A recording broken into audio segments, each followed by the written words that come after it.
Gracias, buenos días familia, ¿cómo están? Qué alegría estar con ustedes esta mañana.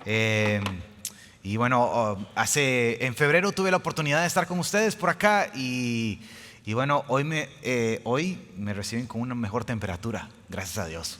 Porque estaba un poco congelado. Muy contento de estar con ustedes.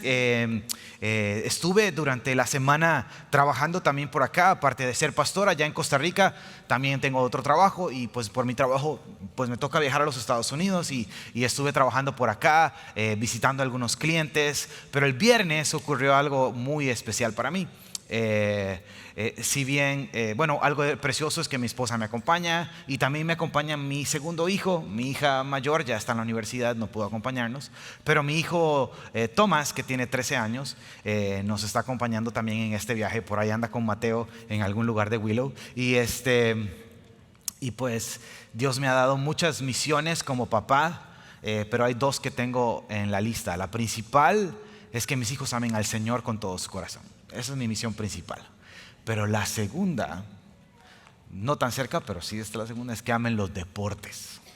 Porque soy súper fanático de los deportes. Y el viernes, por primera vez en mi vida y en la vida de Thomas, fuimos a Wrigley Field a ver a mis Chicago Cubs con un Grand Slam de Rizzo y todos nos recibieron y fue espectacular. Y bueno, gracias a Dios, pero estoy emocionado de estar hoy acá también con ustedes. Si tienes una Biblia o necesitas una Biblia, puedes levantar tu mano también para que los servidores te hagan llegar una Biblia. Y vamos a estar en Hechos capítulo 22 hoy. Hoy Dios me permite terminar con ustedes el capítulo 22 e iniciar el capítulo 23.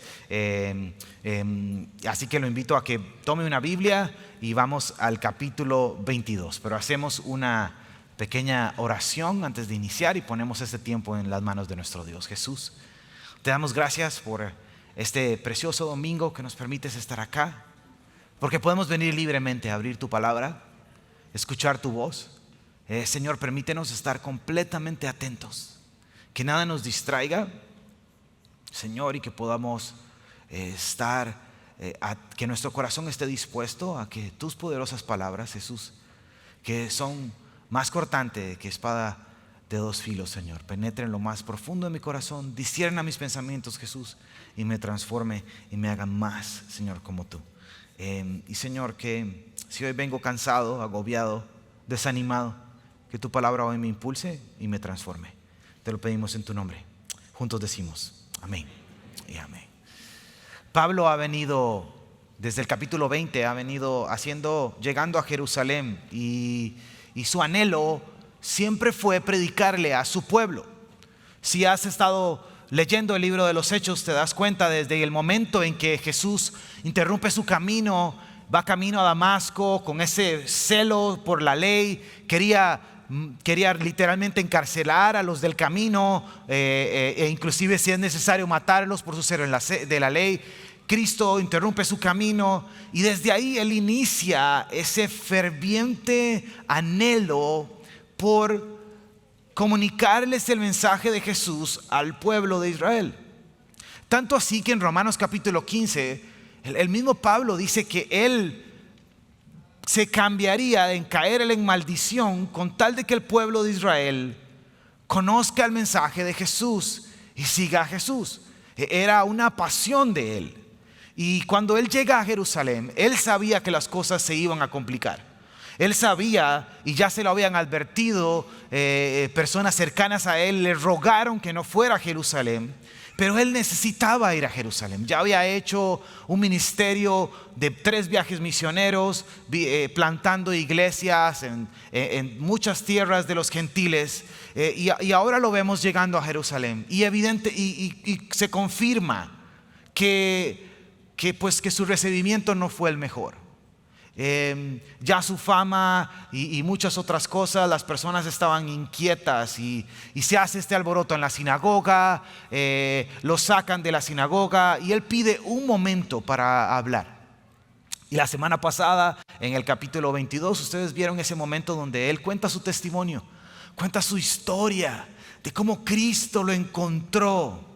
Y justo donde termina su historia, Pablo utiliza una frase que para el pueblo judío es fatal. Y él dice, bueno, y el Señor me encomendó a mí comunicarles el mensaje a los gentiles. Y retomamos en el capítulo 22, en el versículo 22, la reacción del pueblo de Israel o de los judíos en ese momento que estaban ahí, que eran una multitud. ¿Cuál es la reacción que tienen cuando Pablo utiliza esta frase, los gentiles? Ojo lo que sucede, versículo 22. La multitud estuvo escuchando a Pablo hasta que pronunció esas palabras. Entonces levantaron la voz y gritaron, bórralo de la tierra. Ese tipo no merece vivir. Todo iba muy bien. El mensaje iba muy bien hasta que escucharon gentiles. Ahora, durante todo este tiempo que vamos a estar juntos, yo quiero invitarle a que usted piense por un momento, se ponga por un momento en los pies de Pablo. Pablo anhelaba, deseaba, su corazón ardía por una oportunidad para predicarle a los gentiles, por una oportunidad para ser útil, al pueblo de Israel, a los judíos, por una oportunidad para ser útil con ellos. Y él ve esta oportunidad y le sale todo fatal. Las personas aquí literalmente lo quieren matar.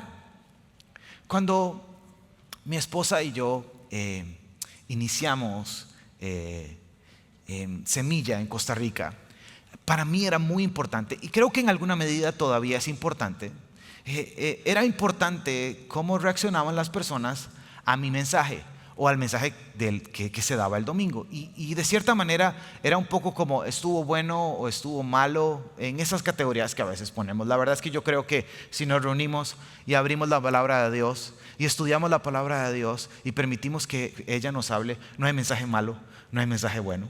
Pero bueno, para mí era importante eso, y recuerdo que una vez pues terminé el mensaje, me sentí bien, me sentí cómodo, las personas se rieron de los chistes, estuvo todo bien. Y cuando me bajo se acerca esta persona y me topa justo al frente y me ve con cara de enojado y me dice, pastor, si usted sigue predicando de esa manera, téngalo por seguro que usted es responsable que toda esta iglesia se vaya para el infierno.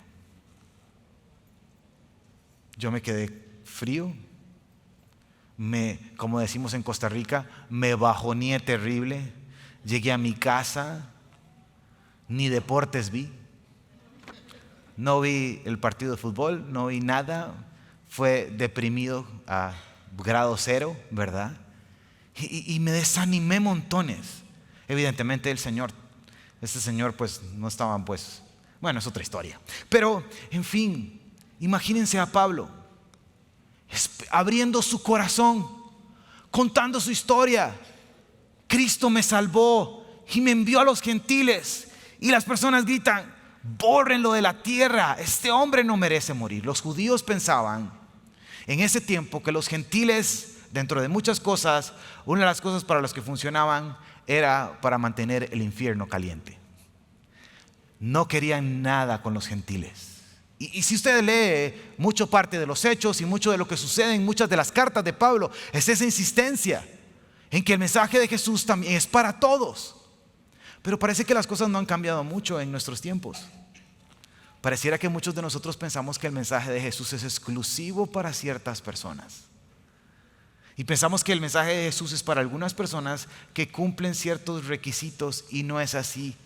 El mensaje de Jesús es para absolutamente todos.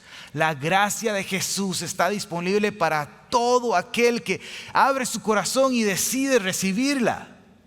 Y hoy, si bien estamos viendo a unos judíos que se volvieron locos al darse cuenta que el amor de Dios era el mismo para los gentiles, hoy, si piensas que no eres digno del amor de Dios, pues mi oración es que también te vuelvas loco a darte cuenta de que el amor de Dios también está disponible para vos.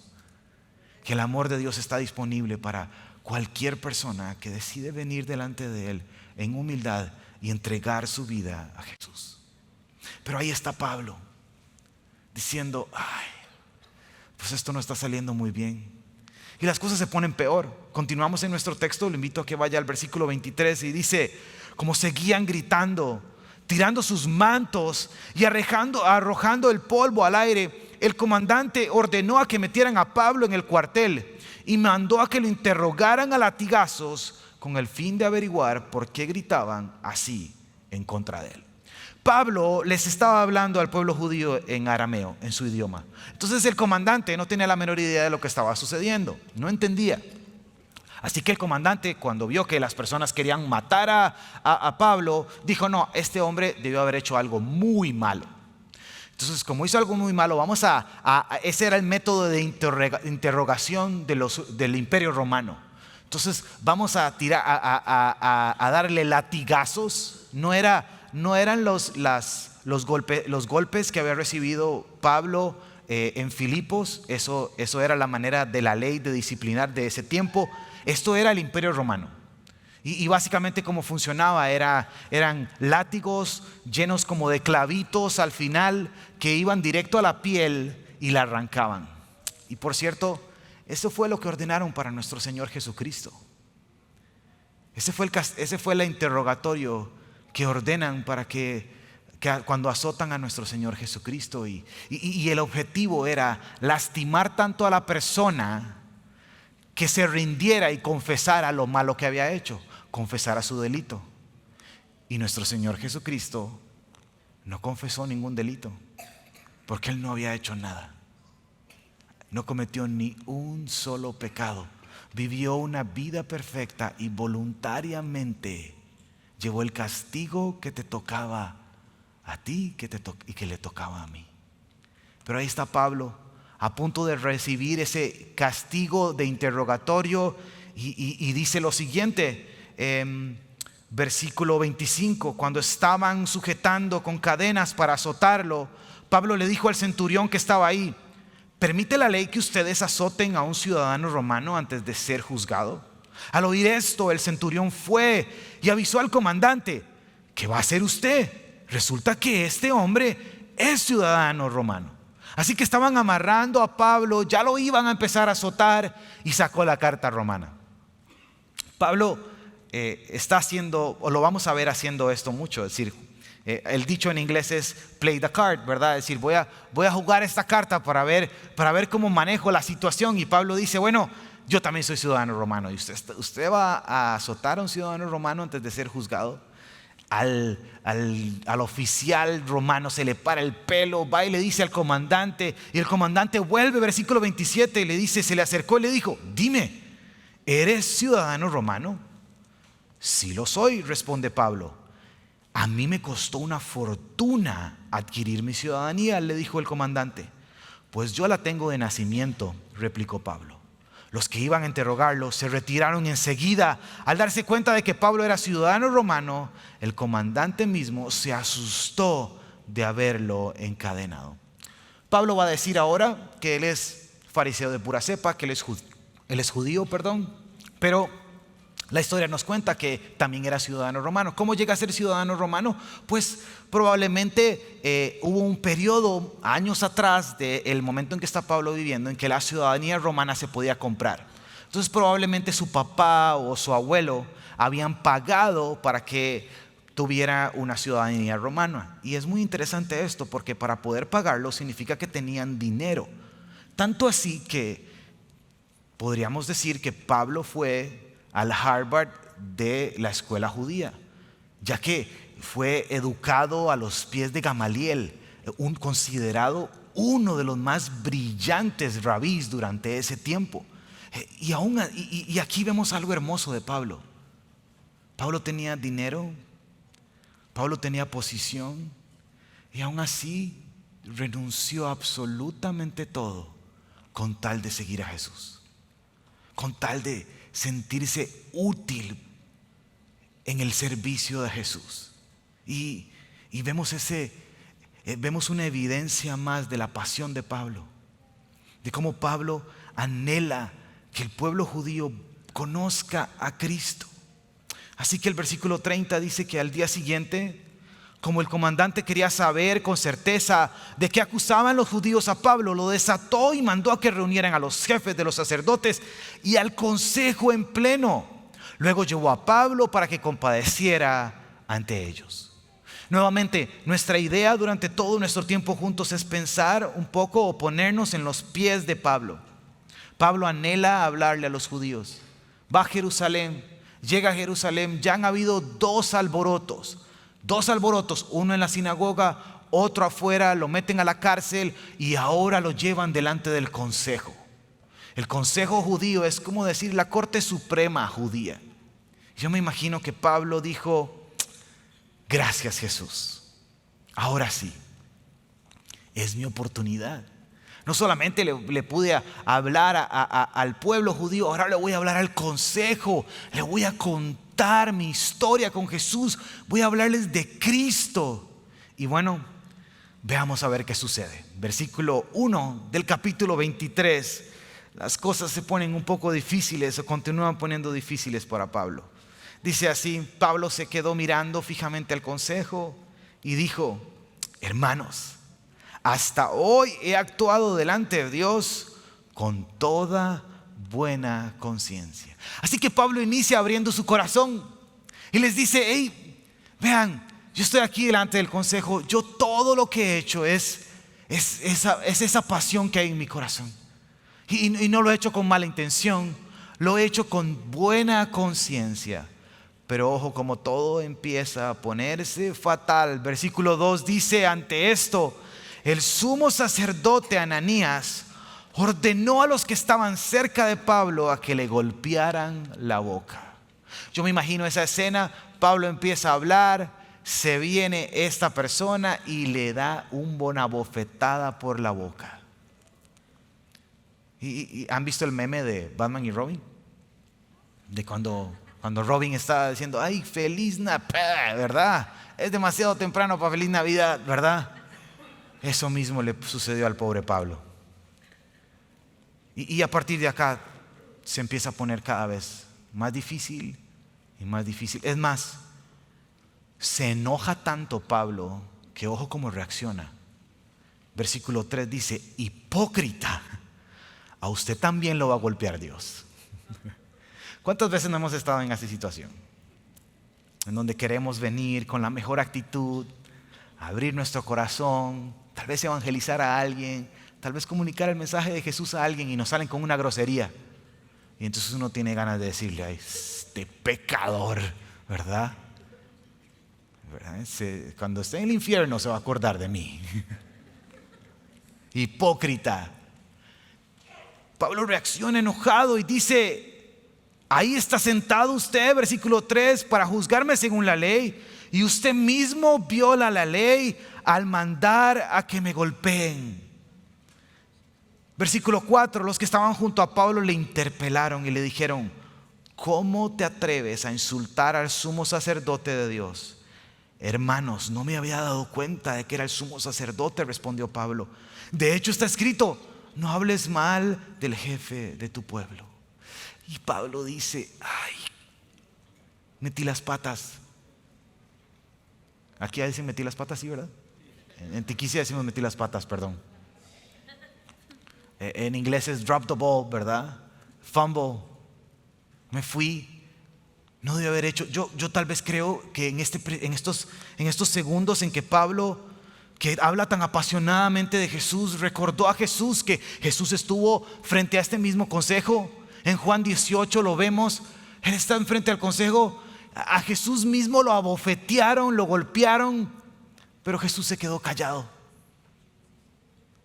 Al que no cometió ningún pecado, al que no tuvo ninguna falta, nuestro Señor Jesucristo, mientras que lo golpeaban, mientras que lo despedazaban totalmente por nuestros pecados, se quedó callado. Y Pablo dice: ay, qué error cometí. No solamente no pude comunicar el mensaje de Jesús efectivamente, sino que insulté al sumo sacerdote. Y Pablo llega y dice: bueno, ahora qué carta juego. Así que se queda viendo el auditorio y dice, bueno, aquí voy a jugar la carta de divide y vencerás. Ojo lo que hace, dice así, observemos. Pablo, versículo 6, sabiendo que unos de ellos eran saduceos y los demás fariseos, exclamó al consejo: hermanos, yo soy fariseo de pura cepa. Me están juzgando porque he puesto mi esperanza en la resurrección de los muertos. Apenas dijo esto, surgió un altercado entre fariseos y los saduceos, y la asamblea quedó dividida. Los saduceos sostienen que no hay resurrección, y ni ángeles ni espíritus. Los fariseos, en cambio, reconocen todo esto. Y se produjo un gran alboroto. Y algunos de los maestros de la ley, que eran fariseos, se pusieron de pie y protestaron: no encontramos ningún delito en este hombre. Dijeron: ¿acaso no puede haberle hablado un espíritu y un ángel? Entonces Pablo aplicó la doctrina, ¿verdad? Es como que en nuestros tiempos, ¿verdad? Un pleito doctrinal nunca termina bien, ¿verdad? Y Pablo llega y utiliza esta manera de alguna manera es: aquí lo que ocupo es salvar mi vida. No me va a ir bien. Así que aquí lo que ocupo es lograr salir de esta. Y ojo esto, el versículo 10 dice: se tornó tan violento el altercado que el comandante tuvo miedo de que hicieran pedazos a Pablo. Así que ordenó a los soldados que bajaran a sacarlo de ahí por la fuerza y llevárselo al cuartel. Repasemos un segundo, familia, lo que ha estado sucediendo. Pablo llega a Jerusalén sabiendo de que las cosas iban a estar difíciles. Pero para Pablo no es nuevo que las cosas estén difíciles. Y inclusive en momentos en los cuales hasta lo han apedreado, él ha visto el fruto.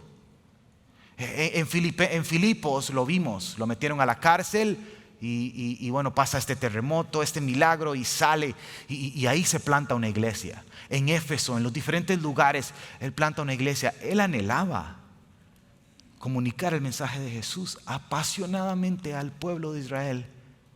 Y llega a Jerusalén y hay alboroto, lo acusan de meter gentiles dentro del templo, cosa que no había sucedido. Se ponen las cosas difíciles, lo intentan casi que si hubieran tenido piedras lo hubieran apedreado en ese momento. Lo llevan al consejo y le va mal, se enoja, comete un error, hablando no adecuadamente, y al final lo quieren despedazar. Así que el comandante, que también seguro no entendía nada, lo agarra, lo mete al calabozo, y ahí está el apóstol de los gentiles en un calabozo. De una manera muy diferente a como en otros momentos va a estar en la cárcel. Pablo escribe muchas de sus cartas en la cárcel. La carta a Filipenses, que es de las que más impacta mi corazón, la escribe en cadenas, él mismo lo dice. Pero él dice: gracias a mis cadenas, muchas personas se han animado a comunicar el mensaje de Jesús. Pero aquí podemos ver a Pablo tal vez en el momento más bajo de su ministerio, en el momento más oscuro de su ministerio. Él siente que no fue efectivo, siente que no hizo las cosas bien, siente que no funcionó. Me imagino que se hizo muchas preguntas. Me imagino a un Pablo sentado en la cárcel donde está oscuro y preguntando: Señor, ¿por qué no dije esto? ¿Por qué no dije aquello? ¿Por qué no lo hice diferente? ¿Por qué mi acercamiento no fue diferente? Tal vez dijo: ¿por qué mencioné a los gentiles? Si tal vez no hubiera mencionado a los gentiles, la puerta hubiera quedado abierta. ¿Por qué le dije hipócrita al sumo sacerdote? ¿Por qué no me quedé callado tal vez? Y hoy me gustaría preguntarte: ¿has estado en ese lugar? ¿Has estado en ese lugar en donde tal vez es uno de los momentos más oscuros? En donde las cosas no salen bien, inclusive en el servicio a Jesús, y quieres ser útil para Jesús y y no logra ser efectivo, y las cosas no funcionan, y tienes iniciativa, o tal vez estás ahí sentado diciendo me encantaría servir a Jesús, pero la verdad es que no sé ni por dónde empezar. Es decir, yo siento que no funciono, que no funciona esto. O tal vez es en otra cosa en tu vida, en la relación con tu esposa, en la relación con tus hijos, en el tema laboral, en fin, tantas cosas que nos agobian hoy en día y sientes que estás en un punto bajo. Pues el apóstol de los gentiles, como dice mi pastor Héctor, el batiapóstol, porque si Jesús es Superman, Pablo definitivamente es Batman.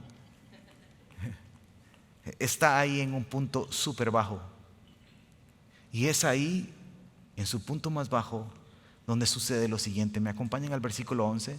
El versículo 11 es nuestro versículo clave de hoy, y lo voy a leer en la nueva traducción viviente, si me lo permiten. La nueva traducción viviente, me encanta este versículo especialmente. Dice así, y creo que también lo vamos a tener acá. Dice: esa noche el Señor se le apareció a Pablo y le dijo: ten ánimo, Pablo, así como has sido testigo aquí en Jerusalén, también debes predicar la buena noticia en Roma. Pablo está en ese momento tal vez más oscuro de su carrera y de su ministerio, y Jesús se le aparece. Y me gustaría compartir algunas reflexiones de lo que observo en este versículo.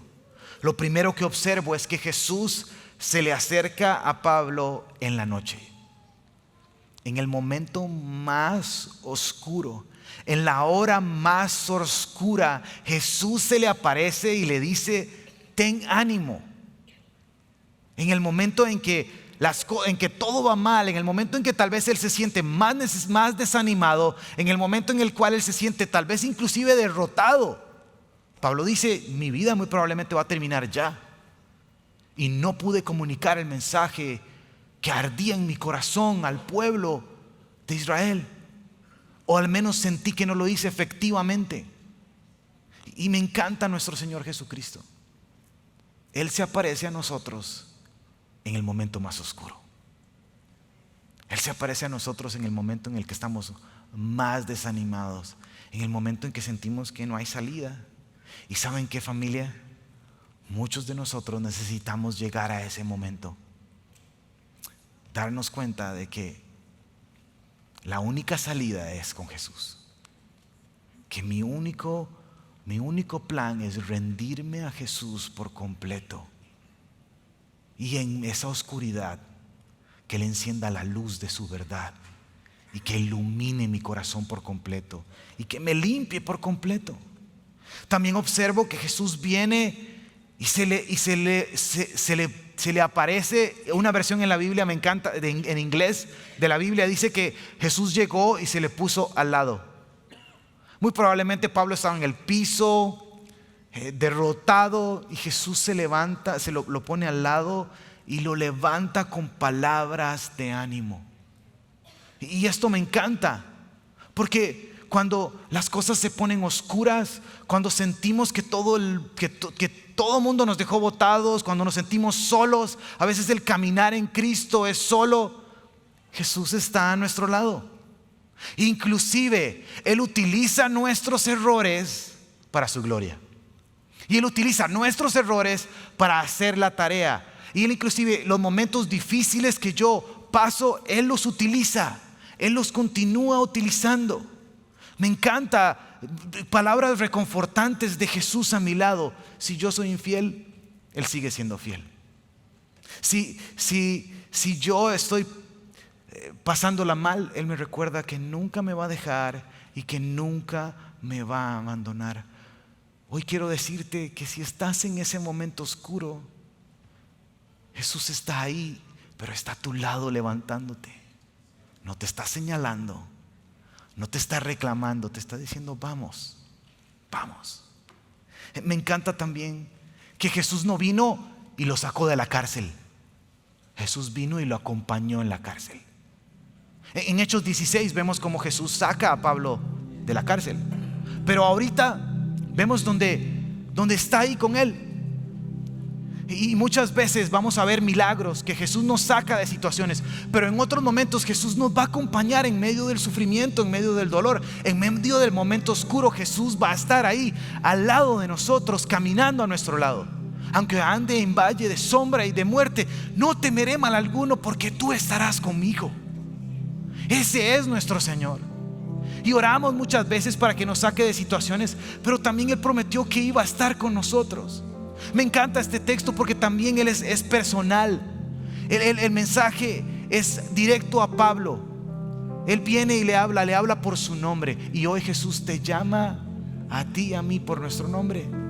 Y nos dice: James, no tengas miedo. Juanito, no tengas miedo. Yo estoy contigo. Carlos, no tengas miedo. María, no tengas miedo. Yo estoy contigo. Nuestro Señor es un Señor, es un Dios personal que viene en busca de nosotros. Y me encanta porque no solamente levanta a Pablo, lo anima, le dice: yo estoy contigo en medio de la oscuridad, sino que me encanta porque le dice: no he terminado contigo. Primero le dice: me fuiste testigo aquí en Jerusalén. Yo me imagino a Pablo que dijo: ¿cómo testigo? Jesús, si no he podido hablar bien, si nadie ha recibido el mensaje, me han intentado matar desde que llegué. Y Jesús le dice: ya me fuiste testigo. Muchas veces pensamos que tenemos que hacer cosas espectaculares, y muchas veces pensamos que inclusive que hablamos con alguien, nos rechaza el mensaje de Jesús pero estamos siendo testigos. Inclusive el libro de Mateo, en el capítulo 10, en versículo 42, Jesús dice: aunque le hayas dado un vaso de agua a uno de mis pequeños, lo hiciste para mí. En mi país, Costa Rica, el tránsito está difícil, y en la capital, San José, no tenemos las autopistas así grandes, sino tenemos calles un poco pequeñas que llamamos autopistas, y el tránsito está difícil, y darle campo a alguien en medio del tránsito es hacer una obra para Jesús. Y me encanta pensar eso, que yo puedo inclusive bendecir a alguien dándole espacio. Y bueno, no quiero contarles mis historias manejando porque se van a decepcionar, pero para mí es un reto. Ahí está mi Señor Jesús. Y me encanta esto porque no solamente me fuiste testigo, Pablo, pero bueno, no fuiste efectivo, entonces creo que vamos a cerrar el contrato de servicio ya. No, le dice: no solamente me fuiste testigo aquí en Jerusalén, si ahora te voy a enviar a Roma. Yo me imagino a Pablo: ¿en serio, Jesús? ¿En serio, Señor? No, me vas a seguir siendo testigo. Básicamente Jesús le dice: no hemos terminado, hay trabajo todavía. Todavía, Pablo, vos y yo somos equipo. Todavía. Y eso te dice hoy Jesús a ti también. Hay mucho trabajo que hacer. Hay muchas personas en este mundo, donde quiera que estemos, que están viviendo sin esperanza, que están viviendo sin propósito, que están viviendo sin lo mejor que es Cristo. Y usted y yo, familia, tenemos esa misión. Así que hoy quiero invitarte,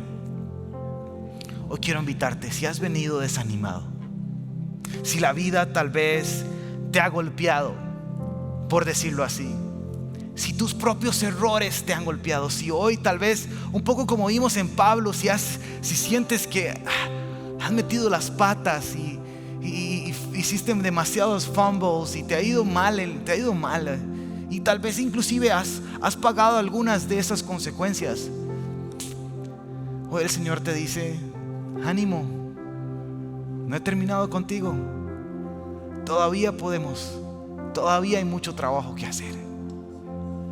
Y si hoy estás acá y hoy te has dado cuenta que estás en el lugar oscuro, y tal vez la economía va bien, y tal vez las relaciones van bien, y tal vez sientes que las cosas van caminando bien, pero hay una pieza que falta. hay algo que falta. Es el Espíritu Santo a tu lado diciendo: cree en Jesús, convenciéndote de pecado, de justicia y de juicio. Así que yo quiero decirte, yo quiero invitarte a que hoy tomes la mejor decisión de tu vida, y es rendir todo tu ser a Jesús, descansar en Él.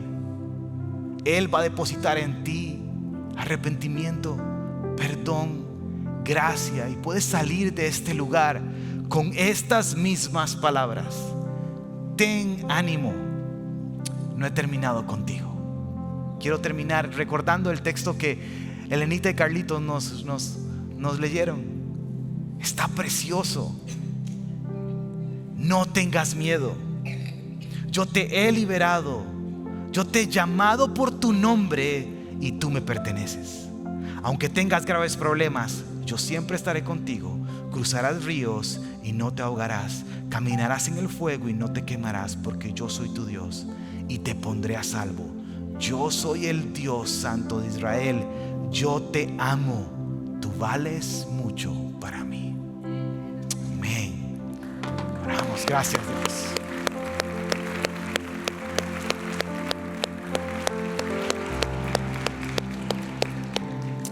Pastor, Señor Jesús, hoy queremos rendir nuestra vida a ti, todos los que estamos acá. Tal vez algunos estamos desanimados, algunos estamos angustiados, pero hoy, Jesús, queremos salir de este lugar, todos los que estamos acá, con esta frase: ten ánimo, no he terminado contigo. Ten ánimo. Gracias por tu palabra y la semilla de tu palabra, que es viva y eficaz y que nos transforma y nos rinde a ti. En tu nombre lo pedimos. Amén. Amén. Vamos a continuar en oración. Vamos a entregarle nuestra vida a Dios con estas palabras. Dios, nos dices tú en tu palabra que si confesamos con nuestra boca que Jesús es el Señor, que creemos en nuestro corazón que tú le levantaste de entre los muertos, seremos salvos, porque con el corazón se cree para justicia, pero con la boca se confiesa para salvación. Por eso es que en esta hora confesamos que la salvación viene de ti. Tú eres lo que cada ser humano necesita, esa pieza de rompecabezas que nos hace falta siempre, por diseño celestial, que solo tú puedes traer a nuestra vida. Amigo, amiga, si en esta hora quieres experimentar la transformación que solo Dios puede hacer en la vida del ser humano, te animo a que hagas esta oración y le digas sinceramente: Dios, en esta hora te doy gracias por tu palabra. Ella me ha convencido de mi necesidad de acercarme a ti, de pedirte perdón, de decirte me arrepiento de las veces que te he dado la espalda, Dios. Te suplico que guíes mi mano de ahora en adelante. Hago esta humilde petición delante de ti sin merecerlo en esta hora, porque lo hago en los méritos de Jesús, tu Hijo amado, quien fue a una cruz por mí. Recibo a Jesús como mi Señor y Salvador, como ese regalo que viene del cielo y que da vida a los hombres. Yo recibo la vida en esta hora. Yo decido por la vida en esta hora. Te entrego mi vida, Dios. Haz de ella lo que tú quieras. Oro esto a ti en el nombre de Jesús. Seguimos con nuestros ojos cerrados. Si tú hiciste esta oración por primera o segunda vez, levanta tu mano allí donde estás para saber que la hiciste y para que me permitas orar por ti. Si hiciste esta oración por primera vez, levanta tu mano allí donde estás. Veo sus manos levantadas y Dios ve su corazón. Dios es bueno y hasta el día de hoy hace estos milagros. El milagro de la conversión de un ser humano. Con tu mano levantada, los que nos ven en Casa Café, hermosa familia, los que nos ven en línea desde 38 países, levanta tu mano allí donde estás, porque Dios está allí. Dios ha decidido desde hace mucho tiempo no habitar en templos hechos por manos de hombres. Él ha preferido habitar en el mejor templo de todos, que es tu vida y la mía. Así que te felicito. Les felicito a todos los que han levantado la mano. Señor, gracias porque hay fiesta en los cielos en este preciso momento, porque pecadores se han arrepentido, le han dado la espalda al pecado, te han pedido perdón a ti, y tú concedes el perdón a todo aquel que reconoce lo que Jesús hizo en la cruz por él y por ella, por nosotros. Encomendamos delante de ti a cada persona que ha levantado su mano. señal de que hicieron esta oración por primera o segunda vez, que le han entregado su vida a Jesús, tu Hijo amado. Les encomendamos en tu camino. Te suplicamos que como familia de fe seamos de apoyo, de servicio, de ánimo a cada uno de ellos. Gracias, Padre amado, por ser tan bueno y permitirnos ver estos milagros modernos, vidas rendidas a ti. En el nombre de Cristo Jesús les encomendamos. Amén. Los que levantaron la mano, un fuerte aplauso a los que levantaron la mano, a los que hicieron esta oración.